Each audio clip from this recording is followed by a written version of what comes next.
Selamat datang di channel Simulasiku. Di channel ini, kita akan membahas tentang persiapan SBMPTN, Mandiri, beasiswa, dan juga kampus-kampus impianmu.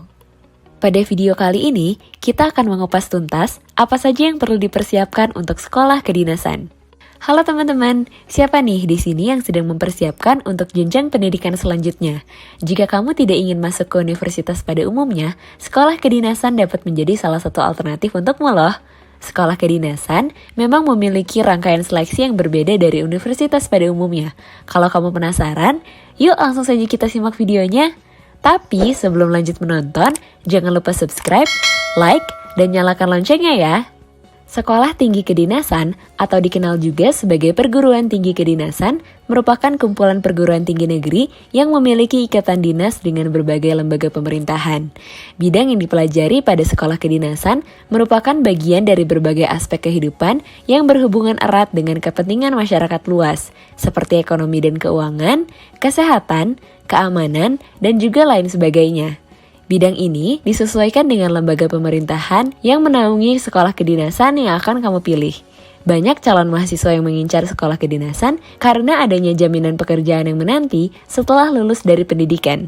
Dari sekian banyak sekolah ikatan kedinasan di Indonesia, ada beberapa di antaranya yang difavoritkan. Sekolah kedinasan tersebut difavoritkan lantaran prospek kerjanya yang banyak diminati oleh calon mahasiswa. Beberapa di antaranya adalah PKN STAN, STIN, STIS, Poltek SSN, dan masih banyak lagi. Lalu, bagaimanakah cara masuk ke sekolah kedinasan? Secara umum, ada beberapa tahapan tes yang harus kamu lalui. Yang pertama, kamu harus mendaftar dengan mengakses portal pendaftaran sekolah kedinasan di dikdin.bkn.go.id. Yang kedua, kamu harus mengikuti alur pendaftaran dan seleksi administrasi yang telah ditentukan. Biasanya, dokumen-dokumen yang harus diunggah berupa nilai rata-rata ujian di ijazah, kartu keluarga, KTP, surat keterangan catatan kepolisian, dan juga yang lainnya. Kamu juga harus teliti saat mengupload dokumen tersebut. Yang ketiga, kamu harus mengikuti ujian seleksi kompetensi dasar atau SKD. Tes tersebut meliputi tes wawasan kebangsaan atau TWK, tes intelijen umum atau TIU, dan juga tes karakteristik pribadi atau TKP. Pada tahapan tes SKD ini, kamu akan diberikan waktu 90 menit untuk mengerjakannya. Nilai minimal dan maksimal yang dapat diraih pada setiap tesnya yaitu untuk TWK adalah 65-150, untuk TKP 156-225, dan untuk TIU sebanyak 80-175. Yang keempat, kamu harus melakukan tes kesehatan. Tes kesehatan tersebut meliputi tes buta warna, pemeriksaan gigi dan mulut, THT, tekanan darah, tinggi dan berat badan, kesehatan paru-paru, jantung, hingga urin. Maka dari itu, untuk kamu yang ingin melanjutkan ke sekolah kedinasan, ada baiknya dari sekarang kamu mulai menjaga kesehatan, jauhi narkoba dan rokok, terapkan sejak sedini mungkin untuk mengikuti pola hidup sehat.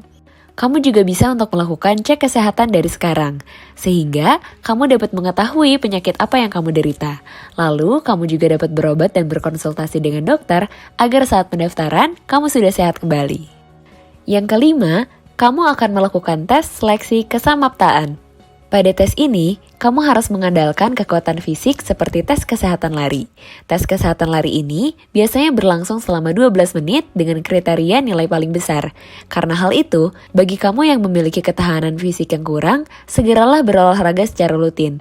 Yaitu, kamu bisa lari pada pagi dan sore hari, dan lakukan latihan push up, pull up, sit up, minimal setiap harinya 5 kali dan lakukan berbagai macam latihan fisik secara rutin dan teratur. Nah, yang keenam ini adalah tahapan kedua terakhir, yaitu seleksi tes wawancara. Tahapan ini menjadi penentu lulus atau tidaknya kamu ke tahapan berikutnya. Karena itu, pada tahapan ini kamu harus mempersiapkannya dengan baik. Kamu harus memakai pakaian yang sudah ditentukan, berpenampilan sigap, intelek, dan juga bersahabat saat melakukan wawancara. Kamu juga harus terlebih dahulu untuk mempersiapkan materi tentang UUD dan menguasai kemampuan bahasa yang baik.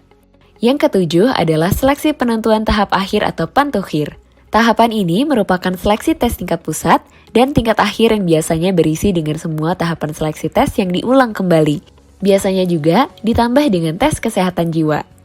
Wah, ternyata banyak sekali ya tahapan yang harus kamu lalui agar kamu dapat lolos ke sekolah kedinasan. Tapi, rasa lelahmu itu pasti akan sangat terbayarkan saat kamu dinyatakan lolos ke dalam sekolah kedinasan yang kamu impikan. Maka dari itu, kamu harus tetap semangat dalam mengejar cita-citamu ya. Jangan lupa untuk tinggalkan jejak dengan memberikan like dan subscribe.